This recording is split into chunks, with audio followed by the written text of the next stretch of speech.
Hello student,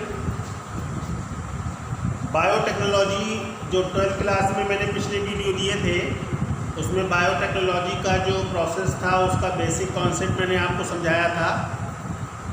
आज मैं आपको एम्प्लीफिकेशन ऑफ डीएनए की जो प्रोसेस है, यानी कि डीएनए की जो फोटो कॉपिंग है, उसकी जेरॉक्स कॉपिंग है, उसका जो मेथड है उसको थोड़ा सा मैं आपको जनरल शब्दों में, सरल शब्दों में समझा रहा हूँ। ठीक है, देखो ये जो प्रोसेस है इसको हम लोग बोलते हैं polymerase chain reaction. Polymerase chain reaction और शॉर्ट फॉर्म क्या हो जाएगा, पीसीआर। देखो ये जो टर्म है इस पर भी 1 मार्क्स के क्वेश्चन आपको मिलते हैं। What is the full form of PCR? PCR का पूरा नाम लिखिए। ठीक है, अब ये जो पीसीआर है, समझ गए, इसको डिस्कवर करने वाले जो साइंटिस्ट हैं, ठीक है, उनका नाम है, इसके जो डिस्कवरर हैं उनका नाम है कैरी मुलिस। 1985 इनका नाम आप याद रखेंगे, मिस्टर कैरी मुलिस। तो ये जो कैरी मुलिस हैं, इन्होंने 1985 में पीसीआर का जो प्रोसेस है उसको फर्स्ट टाइम डिस्कवर किया या खोजा। और मैं आपको बता दूं कि ये पूरी जो प्रोसेस है वो लैब मैथ से होती है, यानी कि लेबोरेटरी मेथड, प्रयोगशाला विधि से होती है। ठीक है, अब देखो प्रयोगशाला विधि से होने के कारण क्या है, इसमें कई सारी चीज़ों की क्या है, रिक्वायरमेंट होती है। अब वो रिक्वायरमेंट कौन कौन सी है? देखो सबसे पहली जो रिक्वायरमेंट है वो क्या है, डिज़ायरेबल डीएनए पोर्शन। हम जिस डीएनए को कॉपी करना चाहते हैं हमें वो डीएनए की रिक्वायरमेंट होगी। तो ये जो डिज़ायरेबल पोर्शन है डीएनए का, यही आपका डीएनए टेम्पलेट कहलाता है। अब डीएनए टेम्पलेट का मतलब होता है कि जहाँ पर हम नई श्रृंखला को क्या कर सकें, ऐड कर सकें। जैसे रेप्लिकेशन ऑफ डीएनए का जो वीडियो था उसमें मैंने आपको बताया था कि जो डीएनए है उसकी दोनों चेन पहले क्या होती हैं, अलग होती हैं टोपोआइसोमरेज की प्रेजेंस में, और फिर आरएनए प्राइमर जो है उसके द्वारा नई श्रृंखला की बाइंडिंग होती है। ठीक है, तो जो दोनों चेन आपकी अलग हुई वो एज ए टेम्पलेट का फंक्शन करती है, एज ए सांचे का फंक्शन करती है। और उस सांचे के अपोजिट साइड में जो आरएनए प्राइमर है वो रिमार्कर होता है डीएनए पॉलीमरेज के लिए, जो नई श्रृंखला को क्या करता है, बनाता है। आपको मैंने वहाँ पर एक चीज़ और बताई थी कि जो डीएनए पॉलीमरेज है इसका ये नेचर होता है कि ये हमेशा जो नई श्रृंखला का बाइंडिंग है वो 5 to 3 एंड के लिए करता है, 5 से 3। डीएनए के 2 आप कह सकते हैं स्टैंड होते हैं, 3 to 5 होता है और एक 5 to 3। तो पॉलीमरेज जो होता है वो हमेशा 5 to 3 के लिए ही बाइंडिंग या न्यू न्यूक्लियोटाइड को करता है। तो पहली चीज़ हमको क्या चाहिए, टेम्पलेट। डीएनए के टेम्पलेट के लिए डिज़ायरेबल डीएनए का पोर्शन चाहिए, समझ गए। नंबर 2 हमें एंजाइम चाहिए, डीएनए पॉलीमरेज।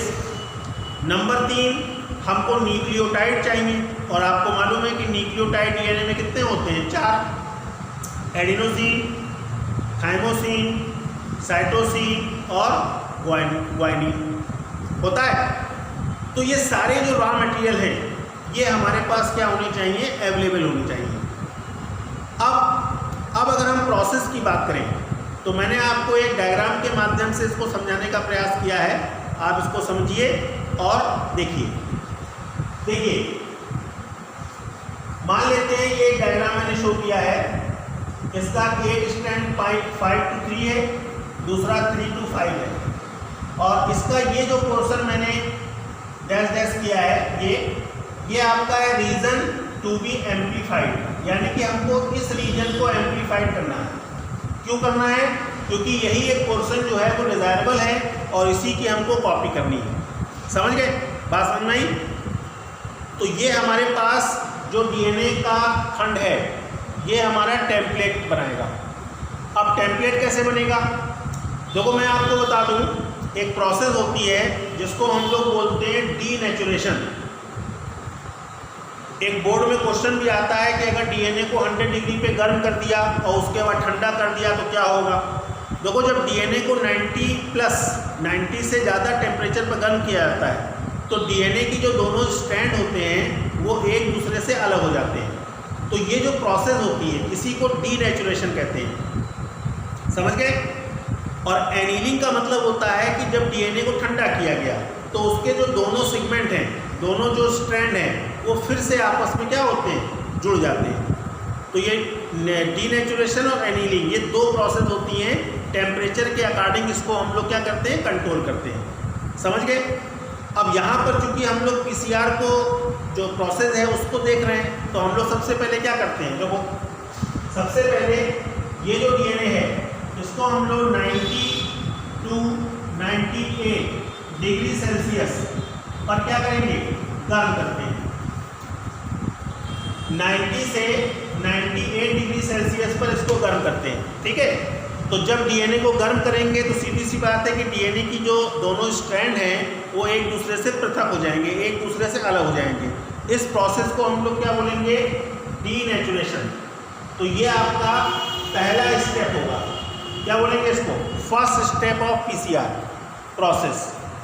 तो पीसीआर की जो प्रोसेस है उसमें सबसे पहले हम लोग डीनेचुरेशन करेंगे, 90 से 98 डिग्री सेल्सियस पर डीएनए को गर्म करेंगे और ऐसी अवस्था में जो डीएनए की जो स्ट्रैंड है वो एक दूसरे से अलग हो जाएंगे। क्लियर। देखो ये दोनों पोर्शन, एक आपका 5 to 3 हो गया और दूसरा आपका हो गया 3 to 5, ठीक है। अब आपका जो सेकंड पॉइंट है उसको हम लोग बोलते हैं एनीलिंग। तो वो सीधी सी बात है, एनीलिंग के लिए हमको रिमार्कर की रिक्वायरमेंट होगी और यहाँ पर जो रिमार्कर होगा वो डीएनए प्राइमरी होगा, यानी कि जो डीएनए है उसके 10 से 18 बेस टर्म, इसमें मिनिमम नंबर होते हैं 10, मतलब बहुत छोटा सा खंड होता है जो आप कह सकते हैं कि जो नई न्यूक्लियोटाइड चेन है उसके लिए रिमार्कर का काम करता है। देखो जो 5 to 3 वाला स्ट्रैंड है उसमें 5 to 3 इन पर एक आपका प्राइमर बनेगा जो कि डीएनए का होगा, डीएनए प्राइमर होगा और इसमें बेस क्रम कितना होगा, 10 से 18, मिनिमम 10 मैक्सिमम 18, ठीक। क्लियर। सेम कंडीशन आपकी यहाँ होगी 5 to 3। तो 5 to 3 इस स्टैंड में इस साइड से प्राइमर होगा और 3 to 5 में 5 to 3 इस तरह से। तो यहाँ पर ये जो प्रोसेस होगी इसको हम लोग क्या बोलेंगे, प्राइमर एनीलिंग। ये आपकी दूसरी स्टेप होगी।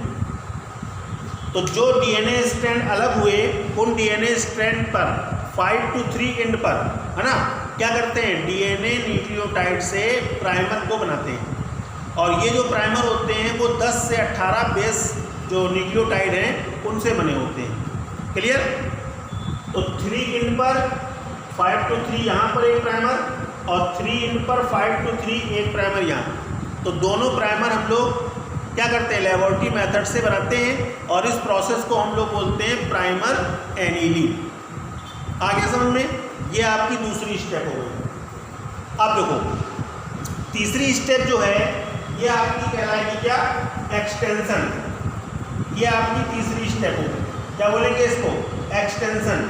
और एक्सटेंशन का मतलब होता है दीर्घीकरण। अब कुछ नहीं करना है, जो डीएनए पॉलीमरेज है वो क्या करेगा, इसी श्रृंखला में न्यूक्लियोटाइड के अपोजिट क्या करेगा, नए न्यूक्लियोटाइड को ऐड करता जाएगा।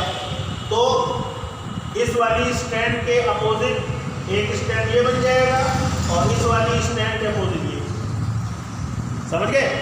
तो यहाँ से लंबाई में बढ़ेगा इस तरफ और यहाँ से लंबाई में बढ़ेगा इस तरफ। तो डीएनए पॉलीमरेज की प्रेजेंस में या डीएनए पॉलीमरेज की हेल्प से जो नए न्यूक्लियोटाइड हैं उसको प्राइमर के आगे हम लोग जोड़ते जाते हैं और इस तरह से क्या है, एक्सटेंशन करके हम दो नए डीएनए क्या करते हैं, बना लेते हैं।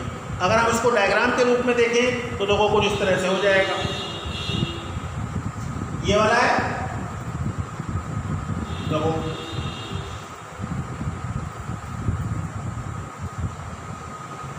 अब यही क्रम आपका क्या होगा,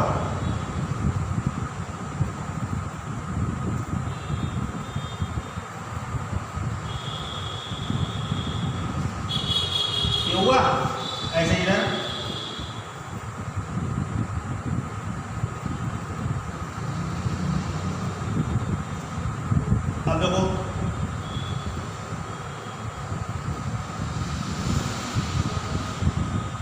ठीक।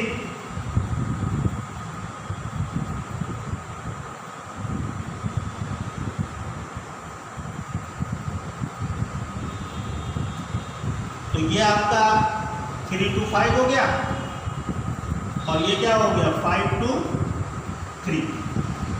तो ये आपका जो पॉइंट बना ये आपका क्या हो जाएगा, इसी को हम लोग क्या बोलेंगे, इसी को हम लोग बोलेंगे एक्सटेंशन।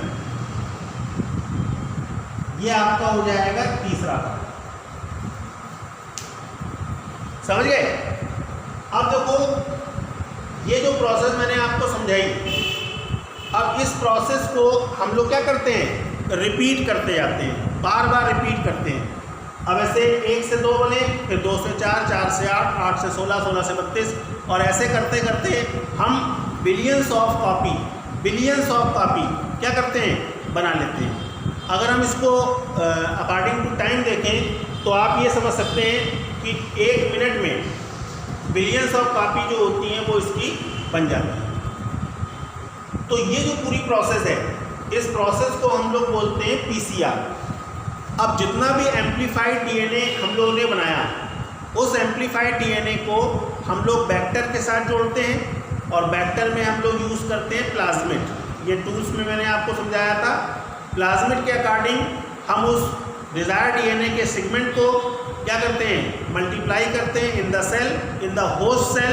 अब इसमें हम यूज़ करते हैं इस्चेरिचिया कोलाई को और इस तरह से फिर ये प्रोसेस बायोटेक्नोलॉजी में नए नए प्रोडक्ट को बनाने में यूज़ होती है।